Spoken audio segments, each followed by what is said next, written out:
Again, friends, as a friendly reminder, if you have any questions for President Malpass or President French, please go ahead and use the QR code located on your program to pre-submit any questions that you might have.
not a bank as you may know it. We provide financing. It does not open individual bank accounts, have ATMs, or make personal loans. Our goal, end extreme poverty and boost shared prosperity. The World Bank Group is a development bank.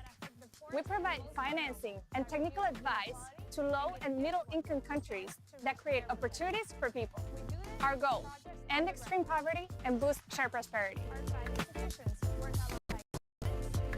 We solve problems that affect the poorest and most vulnerable, that reduce inequality and give everyone a chance to reach their potential. We do this through projects on the ground. Our 5 institutions work alongside governments, the private sector, and partner organizations, supporting action on climate, responding to COVID-19, and so much more. We not only help finance these projects, we also share knowledge and solutions to help governments provide better services, cope when there's a crisis, and make investments in people through health and education. Did you know about our work? Or was it a big surprise? At Morehouse College, and I direct the pre-law program and send a number of graduates to law school every year. And it is with enthusiasm that we welcome you to this historic event. The World Bank Group is partnering with historically Black colleges and universities to address the role of academic institutions in crisis facing international development. This event is hosted by the Atlanta Center Consortium, the oldest and largest contiguous consortium of African American higher education institutions in the United States, and the World Bank Group. The members comprising the consortium are Morehouse College, Spelman College, Atlanta University, and Morehouse School of Medicine. As we navigate through these unprecedented times, the need for collaboration and innovative solutions in international development has become more pressing than ever. The World Bank Group and the Atlanta University Center Consortium recognize the critical role that academic institutions, particularly HBCUs, could play in helping to shape the future of development. HBCUs have a rich history of producing exceptional talent and leaders who have made significant contributions to various fields, including international development. These institutions have also been at the forefront of promoting diversity, equity, and inclusion, values that are essential to achieving sustainable and inclusive development. Today's event is an opportunity to explore how we can strengthen our partnerships and leverage the expertise and resources of HBCUs to #InvestInPeople. In a moment, we will hear from World Bank Group President David Malpass and Atlanta University President George T. French, Jr., and they both will share their thoughts and experiences. And now, in a more energetic spirit of welcome, I'd like to ask everyone who teaches at the AUC, faculty, staff, and students of any HBCU to please stand, and can we express some appreciation?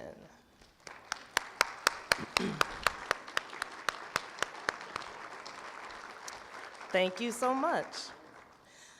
We'd also like to thank the AUC presidents and faculty for helping to organize this event.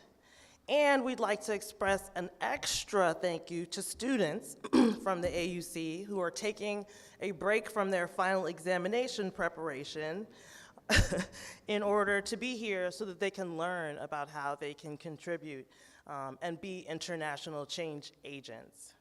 I'd like to thank President Malpass and the World Bank Group staff who have diligently worked to put this alliance and event together. And last, but perhaps most, I'd like to thank community members in attending for joining us here today. So all of that said, welcome to everyone. We look forward to some fruitful discussions and future collaborations. Next, my colleague, Dr. Sandra Hooker-Harris, will introduce our conveners. But before she does, I have been charged with reminding you that today's Fireside Chat will be live streamed, and so it's important that we turn our phones off so that we don't contribute to any interruptions. Thank you so much.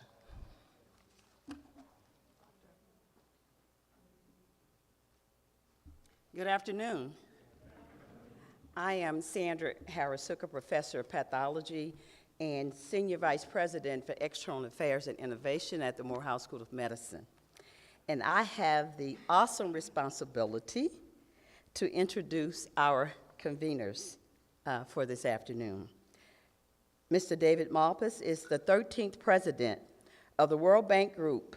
As president of the World Bank Group, he is responsible for leading this institution made up of 189 member countries with over 18,000 staff for more than 170 countries and offices that span over 130 locations. Mr. Malpass previously served as Undersecretary of the Treasury for International Affairs for the United States, where he represented the United States in international settings. Before joining the U.S. Treasury, he was an international economist and founder of a macroeconomics research firm based in New York and has conducted financial analyses of countries around the world. He's also served as a U.S. Deputy Assistant Secretary of Treasury for Developing Nations and Deputy Assistant Secretary of State for Latin American Economic Affairs. His service has included senior analysis for taxes and trade at the U.S. Senate Budget Committee and as staff director of the Joint Economic Committee of U.S. Congress. As I was reading through his bio, I was saying, when does he ever rest or sleep? Mr. Malpass has served on numerous boards, including the Council of the Americas, Economic Club of New York, National Committee on U.S.-China Relations, Manhattan Institute, and the Gary Clemcy Children's Center. He earned his bachelor's degree from Colorado College and his MBA from the University of Denver. He is a CPA and undertook advanced graduate work in international economics at the School of Foreign Services at Georgetown University. His comrade today is Dr. George French. He is the longest-serving sitting HBCU president in the nation. On September 2019, Dr. French became the 5th president of Clark Atlanta University, the largest UNCF institution in the country. Clark Atlanta University is consistently ranked as one of America's best HBCUs by U.S. News and World Report. We are so proud as our sister institution has such distinction, and was recently ranked by Princeton Review as one of the best Southeastern universities. Prior to his presidency at CAU, Mr. French served for 13 years as the president of Morehouse College in the state of Alabama. Under his leadership, the college generated over $67 million in total economic impact, created 357 on-campus jobs, and another 730 jobs in that regional area. He secured over $100 million of funding for Morehouse College. His presidency nearly tripled the land size of the campus. President French is the current chair of presidents for the UNCF, responsible for helping to guide and set collective policy and strategy for 37 member institutions. As a nationally recognized leader, and with all of this, an influencer in higher education and educational policy, Dr. French has served as an advisor to 3 secretaries of education under 2 presidents and a U.S. congressman appointee. He is a 2-term Board of Trustees member for the Southern Association of Colleges and Schools Commission on Colleges, known as SACS-COC. During his tenure at CAU, he has exceeded all fundraising records in the history of the institution. At CAU, he has also secured, historic partnerships for the university, to name a few, with Apple, Google, Cisco, Georgia Film Academy, and the list goes on. A native of Louisville, Kentucky, Dr. French earned a Bachelor of Arts degree in political science with an emphasis in policy analysis from the University of Louisville. He went on to earn a Juris Doctorate degree, as well as his PhD degree in higher education from Jackson State University. I too wonder how and when Dr. French takes a rest. Without further ado, please give a warm welcome, a warm Atlanta University Center Consortium welcome to the World Bank President, President David Malpass, and the Clark University President, Dr. George French.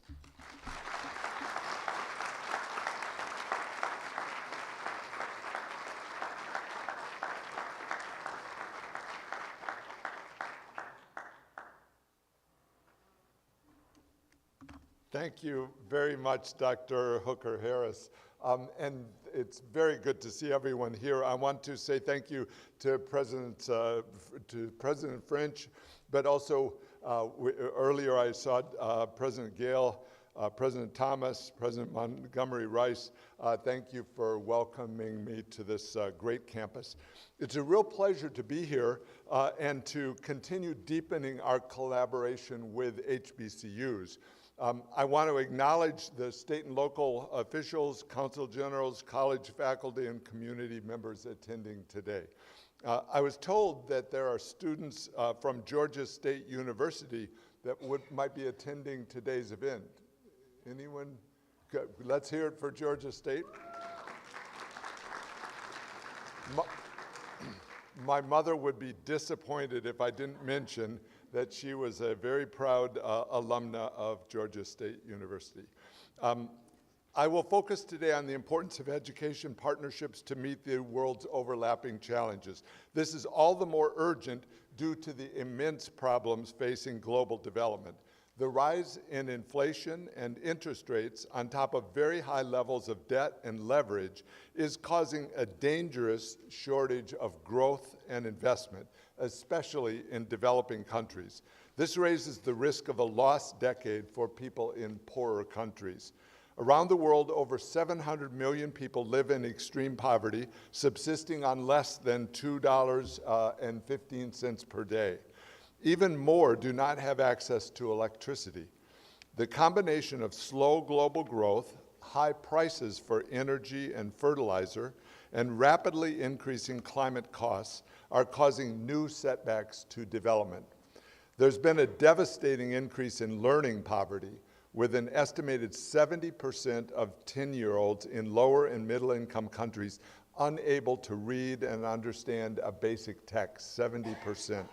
The World Bank Group has dramatically expanded operations in recent years, providing $440 billion of financing during my 4 years as president. This provides loans and grants to low and middle-income countries and helps fund companies and projects through equity, debt, and insurance instruments. The World Bank has operations in 149 countries. Investing in people is at the heart of our mission. One of the main drivers of human capital accumulation is access to and quality of education. Accelerating this is a key development challenge and critical for the advances in science, technology, and innovation that help transform people's lives. This is why I am so enthusiastic about today's event and your participation. As we recognize the huge challenges facing development, the exchange of people, ideas, and skills will be vital. As part of this recognition, the World Bank Group is working to build partnership platforms that connect educational institutions and people.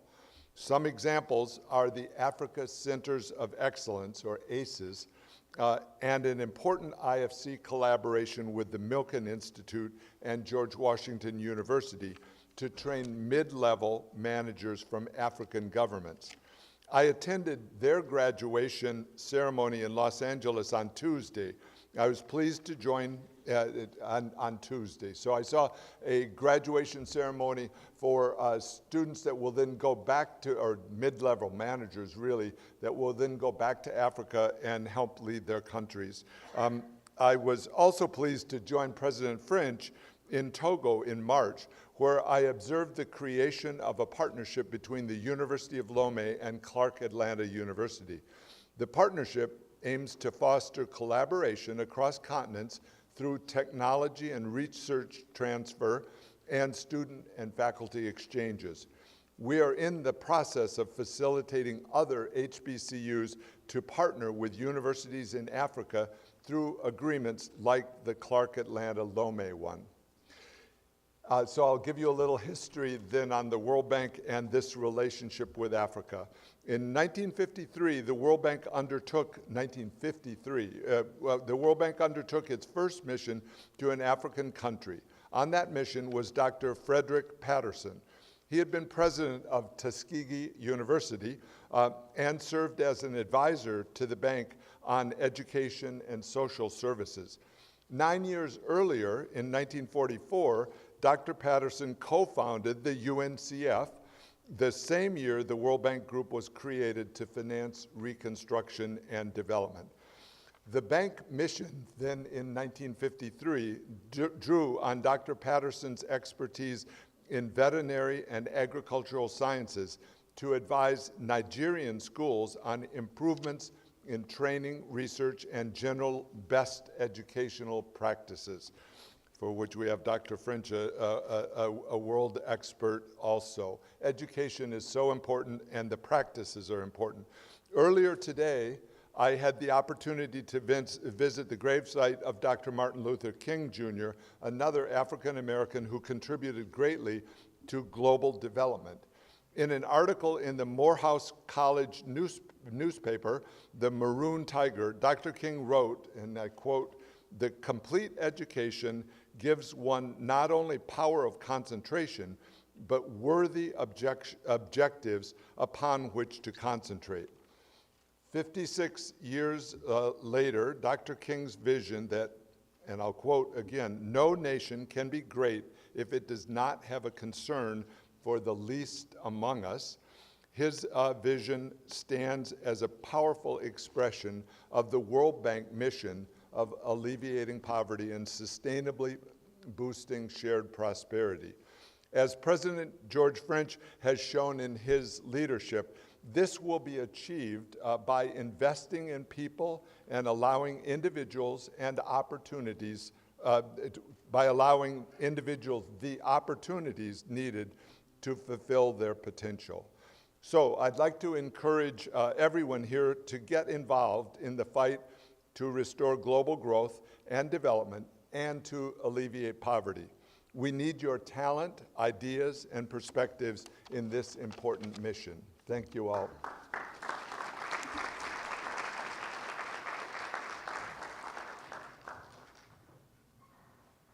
So, let us give another round of applause to David Malpass, president of the World Bank.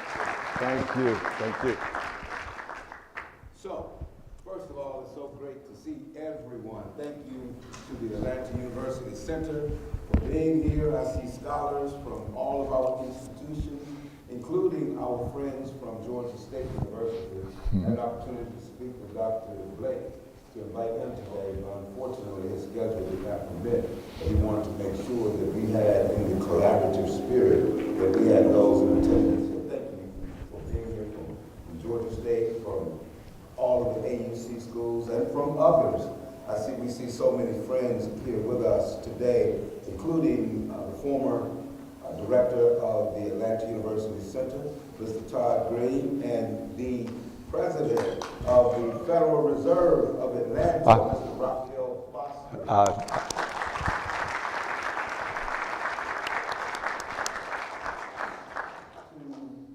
My wife, who is here and made this possible by leveraging relationships. Thank you, Dr. Welch. That is her professional name, Welch. To be made very clear, her name is Bacon French. Her professional name is Welch. Thank you for leveraging relationships with people like Lily sitting to your right. Thank you, Lily, to you and all of the World Bank Group team coming, Jeremy and Trevor, and Steve Dow. Steve Dow is also with us. This gentleman is the, as a matter of fact, we're live streaming, so I'm gonna have to do this again. President Bostic, Raphael Bostic, I need you to, we want to recognize you here, but I need you to stand up because this is being streamed live for posterity. Thank you. Steve Dow, former director of the African Development Bank and the European Development Bank. Thank you for being with us, Steve, and for helping to facilitate this relationship.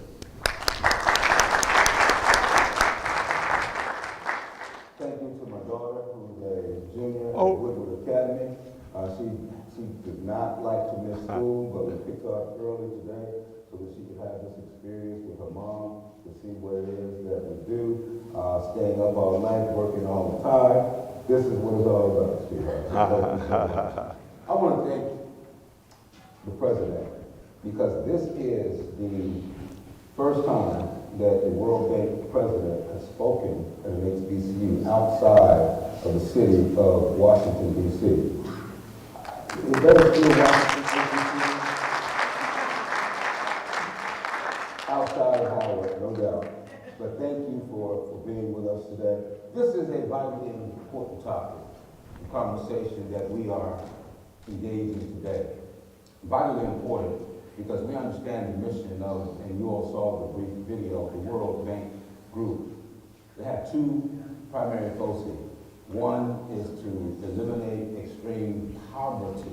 Eliminate extreme poverty. Can you imagine what huge opportunity that and responsibility that is?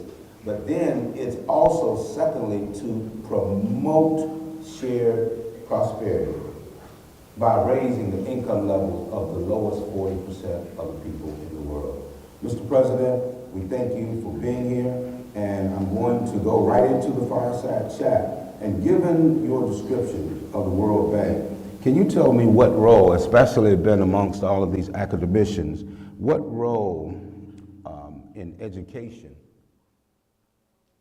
I'm sorry, I'm getting the feedback.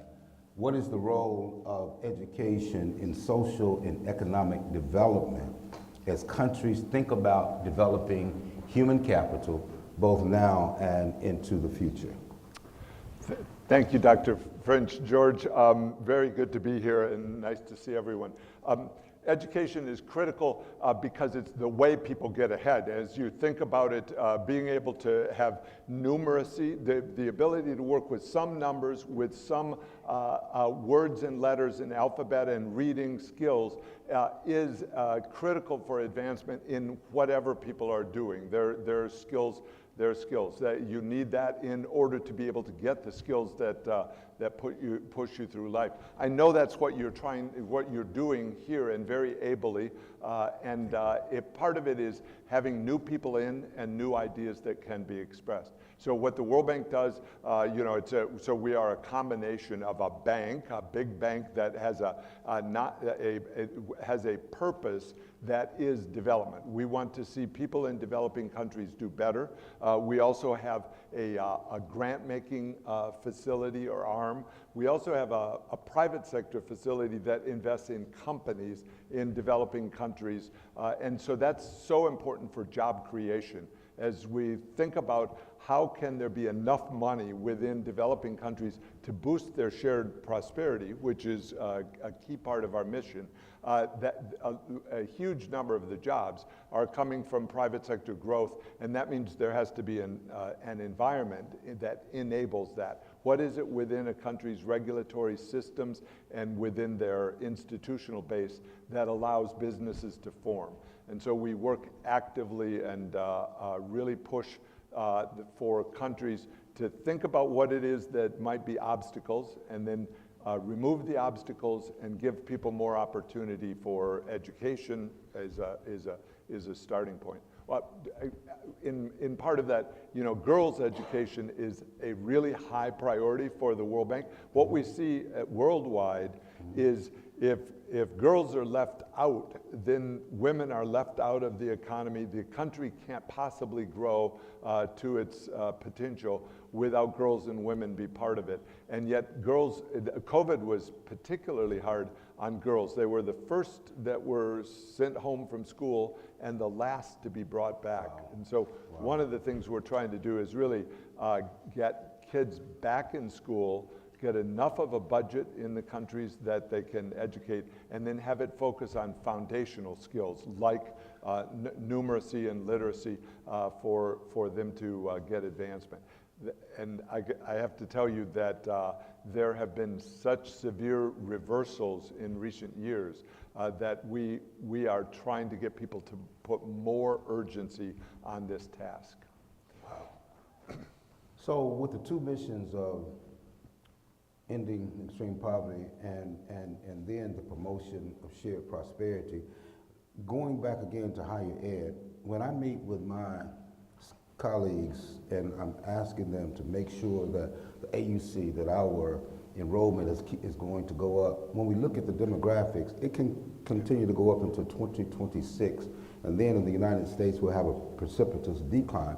Yet on the continent, which has 1.5 billion people now, will have 2.5 billion in the next few years. How can HBCUs partner? Because there's going to be a huge infrastructure education need on the continent. How can HBCUs participate with your mission? Step by step, use lots of ideas, thousand flowers bloom. One thing that we did was in September last year, form an MOU, a memorandum of understanding, just a basic agreement that World Bank would work with 6 HBCUs that desired collaboration. And so then from that comes various activities. One that I'm really happy with was the internships, or the exchange that came during our spring meetings 2 weeks ago. World Bank and IMF had big meetings in Washington, D.C. Normally there would not be very many people from outside Washington showing up, but we had a big group of interns, and you came, and we appreciate it, and it was faculty and students from HBCUs around the U.S. And they had a great experience because they could fully participate in the various meetings that were going on and be a practical part of development. So that, you know, little things that each one adds up to a big whole. I traveled to Niger and Togo in March. And so we were very happy to work with Clark Atlanta University to form, as you formed, a partnership with the University of Lomé. I arrived in Togo not knowing too much what I was going to see in terms of size. You know, it's hard to imagine a foreign country. That one, Togo, I had done a major paper on when I was a senior in high school. Wow. So I was very happy to go, but as we go to the University of Lomé, it had 70,000 students, of which there were centers of excellence embedded that the World Bank is very much a partner with. They work on STEM, they work on agroeconomics, on medical student exchanges, and so you signed an MOU with the University of Lomé. Now, what does that mean? Well, that means you're both interested in each other. So that's a starting point for a relationship. The World Bank can just facilitate because we have relationships with both. But then it becomes student exchanges, faculty exchanges, and very importantly, research exchanges. So one of your professors was there who was very knowledgeable in poultry science, the science and technology of poultry, which is utterly important in developing countries because it's such a good source of protein and of health. One of the big problems the World Bank fights is malnutrition. As we think about extreme poverty, the cutting edge of that is malnutrition. And so having new innovations on how to do it efficiently, how to grow crops and protein efficiently and get them to people in a safe way that's critical. And already the knowledge exchange was happening because the people from Atlanta knew a lot about poultry and could share that, and vice versa. So I think that just gives you a sense of how we can push this along. So yeah, so we visited Ghana as well before going to Togo, and we had an opportunity to visit the University of Ghana. And this is where it really it hit home for us, because we have one of the largest, at CAU, one of the largest prostate cancer research centers, academic, in the world. And we are developing this tissue repository, because at the end of the day, we understand that black people were not included in many of the trials for these drugs. So our bodies don't metabolize the drugs in the same way that they do in others that were part of the trial. So we have high toxicity levels in our blood, which makes us sick sometimes when we take medicines because of that. So because of this partnership with one of the ACE-1s at the University of Ghana, Lily, we are very excited, because we will compare tissue samples from African Americans here in the United States with those coming from Cote d'Ivoire or Ethiopia or whatever part of the continent you are, to understand how to best treat you. How can will the World Bank, Mr. President, continue to support these centers of excellence such as ACE-1?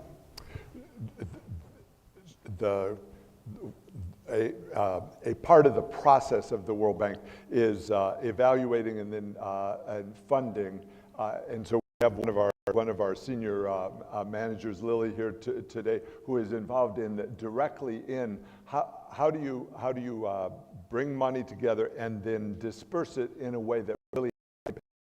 So that's the goal. So the ACE program, that's African Centers of Excellence, and they have, Lily was just explaining today, in Burkina Faso, they have a group that's very good in water.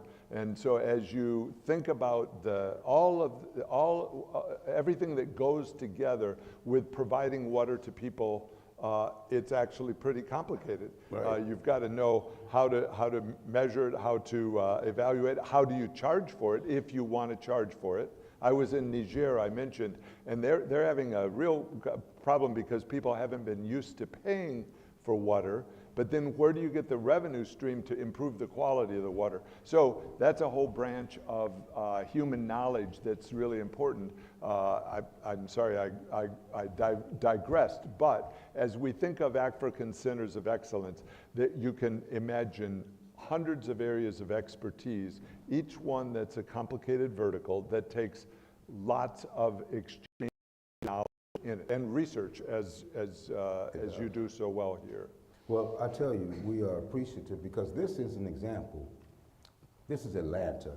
This is Atlanta excellence. You have the influencers that have come from all parts, and we are so happy that you are here to witness something that we've not seen before, the commitment of a president of the World Bank to partner with the HBCU community. Bottom line, when I looked at my notes from one of our recent meetings of two months ago, this is a gentleman who committed his team with my wife's assistance, and thank you so much again. But this team, Lily, this president said, we are going to make sure that we have the spring meeting, and we're going to invite 6 HBCUs, their presidents, their faculty, and their students. Done. It occurred. This president said that he wanted us to meet him in Togo to develop MOUs with those universities. Done. This president said, I am coming to Atlanta, Georgia to speak to you all because I care enough about your community. It's done, and he is here. And we say thank you. Can you tell us, thank you, can you tell us a little more about the challenges, Mr. President, in building capacity in some of the world's poorest? We're talking about the experience that my wife and I had in Togo of going to a shop, a store, that it was so hot inside that the individual, they weren't running air conditioner, and they had to pull out their credit card and put their credit card information to get the air conditioner going for the time that we were there. That's a developing country that needs the expertise of these engineers and researchers. So you're telling us now, Mr. President, how in these poorest countries we can look for economic growth. Yeah, and so capacity is really important both for people that work in government, very much for people that work in private sector in order to innovate. And that takes, I mean, a starting point is education in primary schools. And I was in Morocco a year ago, and they are starting kids before kindergarten, and they're doing it with programs that are somewhat competitive. They have 3 non-governmental organizations that are given regions of the country, and to see how many kids actually want to come, and their parents will allow them to come to a preschool environment, because that prepares them for primary school. Right. But then right. I was just going up the chain. You've got to have some strength in primary schools, in secondary schools, and then tertiary, which is able to create people that can that have enough world history, enough world science, enough language skills, and financial skills are critical.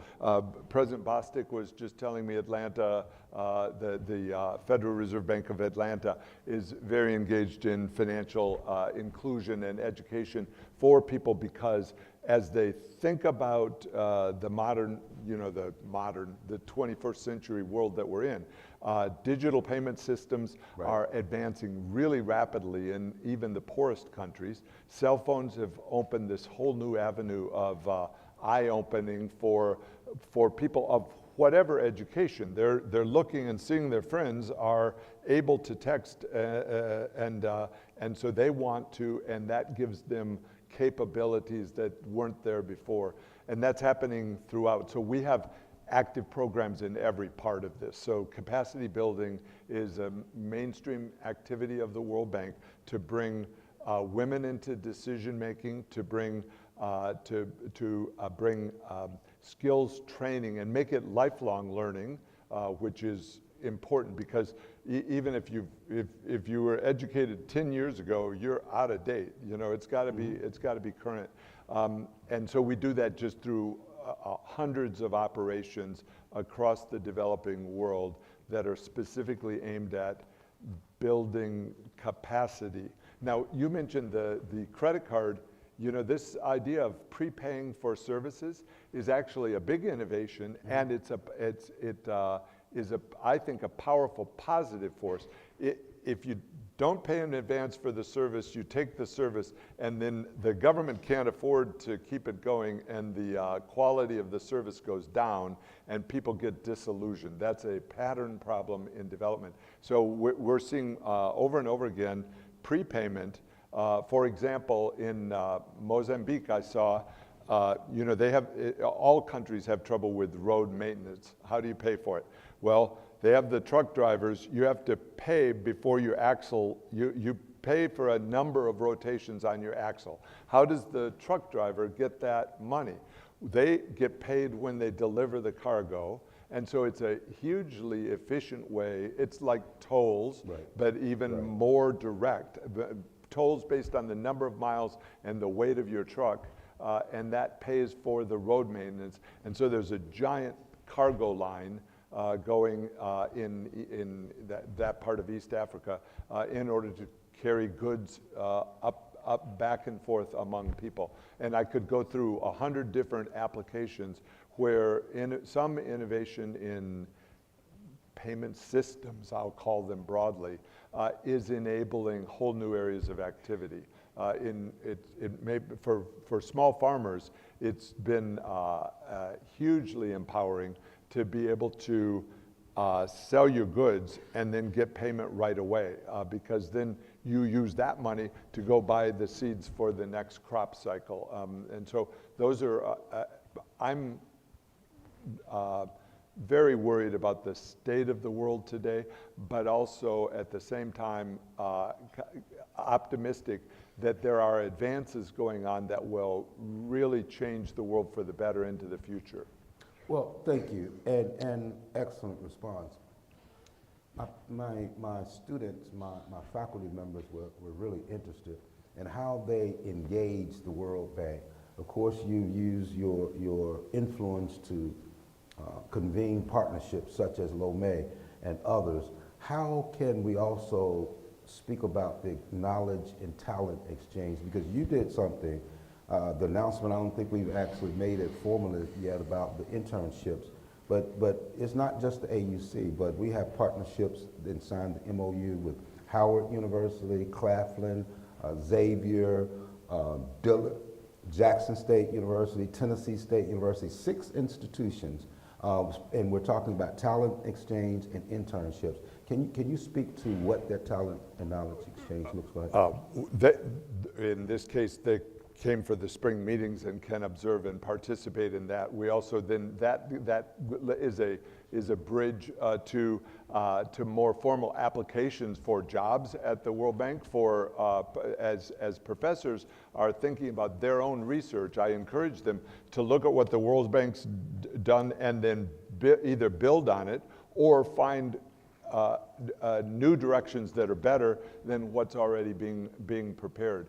That includes, and I've mentioned it to you, the idea of the World Bank is making loans every day. Yes. In my 4 years, $440 billion of loans. Each one is backed up by a document that says what it's for. And so I have really invited the world community, look at the loan documents and have an opinion. Was that a good loan? Why was it a good loan or not a good loan? Could have been better under the following conditions. And then take that, use it to write a dissertation or a research paper or to interact at a job level with World Bank, or I think we should really set a high aspiration for people from HBCUs to engage in actual jobs in developing countries. Businesses are looking for people that are willing to go and interested. It's not the easiest life. In a lot of cases, it's a fragile environment.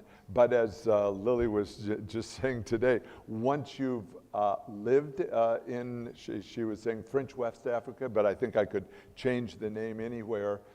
You want to stay because it's so interesting, it's so challenging from a career standpoint. So we're actively encouraging people from your schools, even if they don't have to come and work at the World Bank, just go and work in the field. Having an impact is really valuable. Well, thank you. We are going to transition now.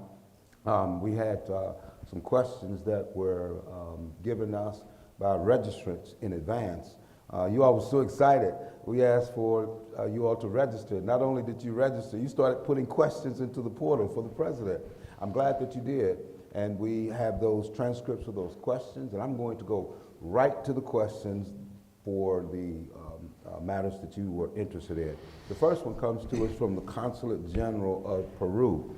Bearing in mind that we have recently seen several banks within the United States that have gotten into financial troubles, has the World Bank analyzed the potential effects that this kind of incident could have in terms of the American economy and therefore the world economy?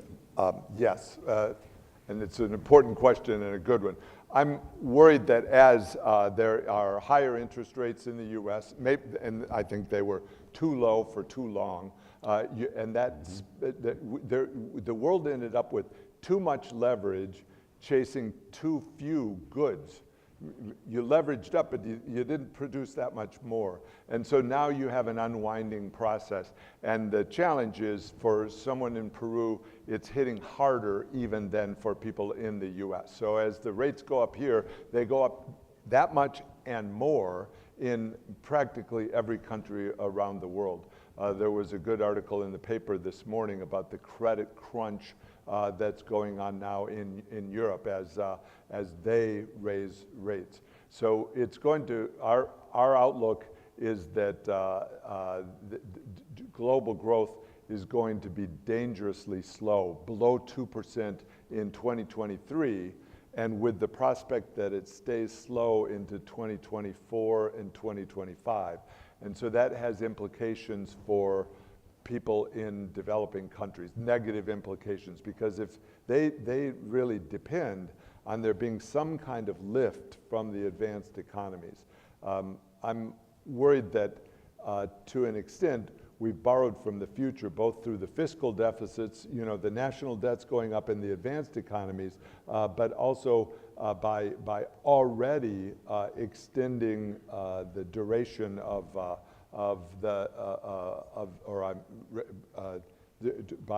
by already leveraging as much as possible, then you don't have that option going forward in the next few years. I think this is a major challenge and one that is hitting developing countries hard. When you get them in a group, as we did at our spring meetings, they're concerned, and I would put it even more, angry that the world system is not working. It's concentrating capital at the very top, and that means there's just not enough for farmers. You know, if you think about the fertilizer problem, the energy problem in poorer countries across Africa, but really across the developing world, it means that that farmers are having to work much, much harder because they can't afford the fertilizer for their fields. That means they produce less crops, so the malnutrition problems are growing. I'm worried about it, and I think people should really, policymakers need to really think about how do we break from this cycle, because otherwise it risks going on. Thank you. And thank you, Giancarlo Leon, Consulate General of Peru, for the question. We have a public administration question from Clark Atlanta University from Dr. Bashir. What do you think investing in innovation will help developing countries like Ethiopia in poverty reduction and sustain their developments? What could be the effect? Somehow over my career, I've worked a lot on Peru and a lot on Ethiopia. In Ethiopia, we've had a bit of a breakthrough, which is good. They had a monopoly telephone company and therefore did not have mobile licenses that really worked. And so we've, after some years of effort, gotten them to issue licenses to competitive mobile companies. So the price is coming down fast. Two other challenges for Ethiopia, and we have an Ethiopian and maybe others in the room, but I'll dare to Ethiopia has multiple exchange rates. So that means if you know someone, if you're connected, you get to buy US dollars at a discounted price, substantially discounted, which uses up a huge chunk of the country's resources. We've been trying to push away from that. And the second related problem is that even though there's been a licensing for these mobile licenses, there is still not a digital payment system the way there is in Kenya. So in Ethiopia, there's one really big state-owned bank that has most of the business. So women, if they're getting some kind of social safety net check, they have to wait in line forever to get to a bank that doesn't really want to provide very good service in order to get a little bit of money out, because that's really the basis for survival. So breaking through that system with digital payments is a high priority, still work to be done. The contrast, you know, Sudan is going through this renewed violence, horrible situation, but they were able to have, I'm just giving contrast, Kenya has a digital payment system, Sudan even had a digital payment system that was able to allow people to swap money, which is then hugely empowering. Now, unfortunately, there were generals that have retaken or have taken power and chosen to fight violently with each other. But the point, I think, is innovation in Ethiopia is vital for the future. This is a population, I've lost track of, 120 million people, where they need ways to create a huge number of jobs for youth. And the only way you can do that is by allowing people to do more things. Don't prohibit them. That's right. Thank you. Our next question comes from a senior Business marketing major Alexander Taylor. Ms. Taylor asked the question, what's your view of international investment agreements? And do you think phase 3 of IIA reform will happen in the future? I don't know what IIA is. International. Is my student here, Taylor? What's IIA? Yeah. Oh, so, okay. So World Bank has 5 entities I'm president of, IBRD, IDA, IFC, MEGA, and one called ICSID, which is the International Center for the... I got all that, by the way. Yeah, you got those acronyms. It's an institution that loves acronyms, and ICSID settles international disputes. So there's this very real issue of, if you go into a foreign country and you want to reach an agreement that, let's say, that allows you, if you make money, you can pay a dividend and take it out, just as a starting point. That cuts both ways, because what if someone in the country gives you a sweetheart deal and it's more generous than what should have been done? And let's add to the complexity and say, let's say it's a non-disclosure, that you keep it as a secret contract. Now, why would you want to do that? Because there's something underneath the surface that you don't want people to read. And so we have been really pushing, and I personally push, transparency of agreements and of contracts. No fair for governments to enter into contracts and then call them secret contracts, right? And then also that there be some kind of settlement process that doesn't take forever, because otherwise you won't want to enter into agreements. So I guess the question was, in general, what's the direction? My own view is, well, this is, for one, a super complicated area, which is the contracts, I'll call it the Western world, or the advanced world, has built up a rule of law that's based on contracts. The problem is that as those evolve, what happens if your government goes into contracts that shouldn't have been done? Maybe they had a leader that wasn't fully above board, and now the people of the country are stuck with that. What is the exit plan for agreements that are lopsided? And the world doesn't have a good way to reevaluate that.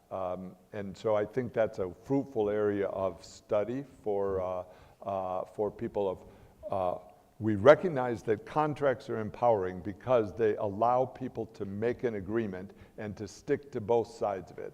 But then there has to be a way to adjudicate that contract. I'll give you a specific example. We work in Egypt. Egypt has 110 million people and population growth going fast. It's vital that they have contracts. They don't have that many contracts because if you then sue, it takes, the backlog in the court system is so long that you won't be able to settle whatever your disagreement was. So then people don't even, they say, well, I'm not going to trust you, you don't trust me, and we'll just work day by day, which is not nearly as efficient.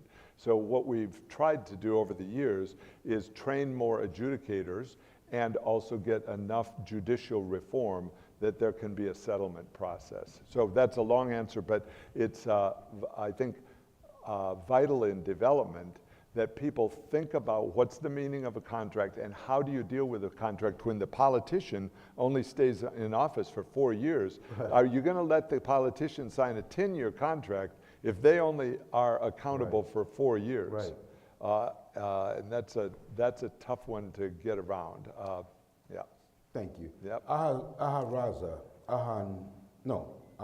Raza, Logistics, Economic Business Development, asked the question, what measure is the World Bank taking for image building within developing countries?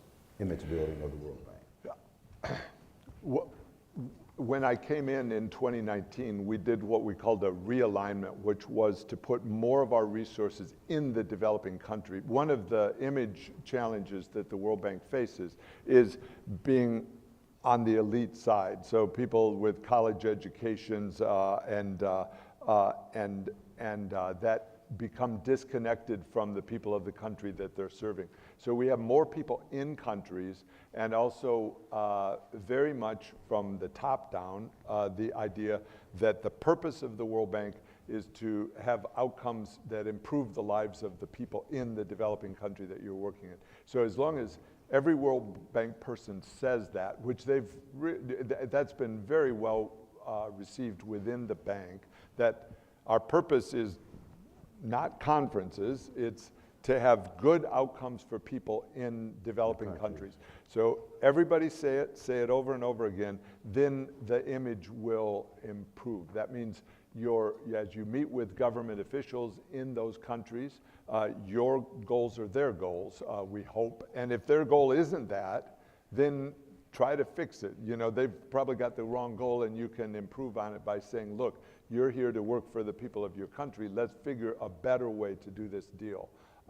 So I'd say that, you know, we're not very great at advertising or newspaper stuff, but I think on the ground, the reputation is good. I see it in country after country. You go to the country and the people, whether this is in China, President Xi says, starts off the meeting saying, I want to know how, that you know how important it was that the World Bank helped with water treatment in southern China, because we want to build on that in other parts of China. And so on, you know, every spot of the world has been, or in the developing world, has been touched by some part of that idea. And then I think if we just build on that by saying there isn't any purpose other than getting good outcomes through shared information,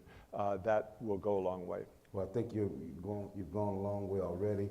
Again, congratulations just to be in 2 countries within the last month or so, and to walk into these laboratories and to see sponsored by the World Bank. It just really goes to your mission. I don't know if you went in Togo. I also we had just delivered fertilizer. Fertilizer is really important to farmers. The bank has been doing a lot of work to try to fill the gap that's coming off of the Ukraine war.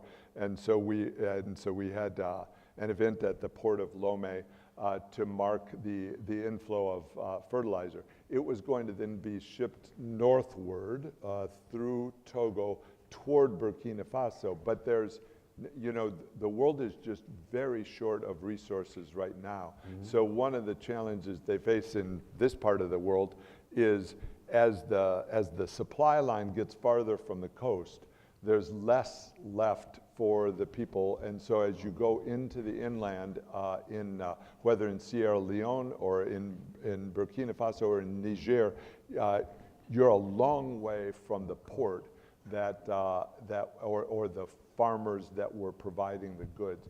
And so there's less and less. So if we're wrapping up, I want to leave the message that there is a worsening conditions in the center of Africa in particular, that's really problematic.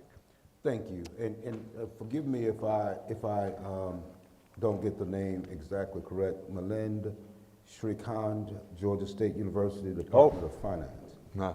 Your mom's alma mater. What is the World Bank currently doing to address employment issues amongst underprivileged in developing countries' employment? For example, in India for youth in the age group 20 to 25. And we've got about 5 questions here, but let's do 2 of those.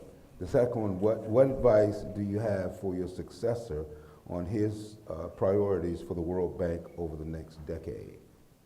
Good, thank you. Well, jobs should be a priority for my successor. He was approved by the board, I guess, yesterday, and I'm looking forward to a smooth transition with Ajay Banja. And so I'll put it back to the first. Yeah, I mean, he knows that.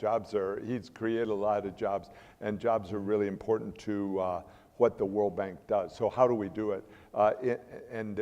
Let's set the stage. The magnitude of the problem is huge. There is a big group wherever you go, in the Middle East,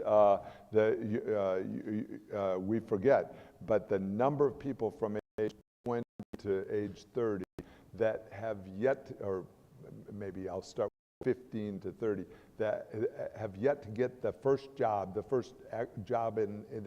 you would call a formal sector kind of a job with a paycheck is astronomical, huge. So in India, we have, for one, education is, so anyone that education is a starting point for jobs. Practical skills are in gigantic demand. That means the skills that sometimes you don't learn in school, but outside school. So we're encouraging companies to train the workers that they have shortages in. Almost everywhere you go in the world, there are companies who want workers. They just need to find workers that have skills that they need. That may be agricultural skills, it may be construction skills, it may be materials handling skills, water skills, a giant demand. We lend money and grant and donate money to financial intermediaries that can then lend it to new businesses, which are growing. I was in India in February, I guess, for the G20 meeting, and I went to New Delhi and met with Prime Minister Modi, and I went to Bengaluru and met with the finance ministers of the world. And in New Delhi with Prime Minister Modi, we talked directly about jobs, and one of the problems India has is as a company gets to a certain size, it doesn't grow further in jobs. So it may create that first 20 jobs or even 30 jobs, but then to go from 30 to 3,000 turns out to be, that's the magic spot for the world, and India is not doing as well as it should on that. And so we talked specifically about that, but also the importance of capital markets in that. As the company grows, it needs to have some access to working capital to fund its inventory, its accounts receivable, and India doesn't have a very developed capital market. So we have an active program there to build capital markets, and I could go into, there are a bunch of details in how you do that. India is at work at that, and that will help with the job creation for young people. Well, we have three minutes left. We're going to respect y'all's time. We began exactly at 2 o'clock, and we will end exactly at 3. So I've got a question now from Dr. Ebba, Morehouse School of Medicine. And the doctor asked, how do you envision this alliance improving educational relationships between HBCUs and African University to reverse the brain drain? Yeah. Good question. That is. And the brain drain is intense. So if you're trained as a nurse in Africa, the temptation to move to the United Kingdom or to France or to a European country or the US and use your skills and get paid more is intense. So I think we have to do that. We have to allow that and train a lot more in Africa. And that means educational science is really important. So if you're an educator from going to school here, consider going to either the World Bank or any international organization or to a country itself. Countries are hiring educators into Africa that will turn out the volumes that are needed. So part of this is a volume idea. And you mentioned the exchange on research levels. So Clark, Atlanta has particular skills in with a tissue bank that's super valuable for researchers in Africa. So making that, having a hub or a center where there can be an exchange or a spot that people go to figure out how to find their next career, I think is going to be critical as well. Well, thank you on behalf of my colleagues, on behalf of the Executive Director of the Atlanta University Center, Dr. Michael Hodge, and the Chair, the President of Morehouse. We met with you before this session with the President of Morehouse School of Medicine, myself, and Spelman. So thank you for that time. And colleagues, won't you please join me in thanking the President of the World Bank, Dr. David Malpass, for this opportunity. Dr. French, thank you. Yes, sir. Colleagues, we are dismissed. We want to thank you all again for coming out. And listen, tomorrow morning on the campus of, is it CAU or is it AUC? Tomorrow morning will be United States Secretary of State Blinken will be on campus to engage us. You all have a great evening. Thank you, George. Thank you, thank you, thank you. Okay. Okay, great. No, come on up. I'm gonna put this down. That'll be. Hold on. Wait a minute. Hold on. Ty, you said 3. Hold on.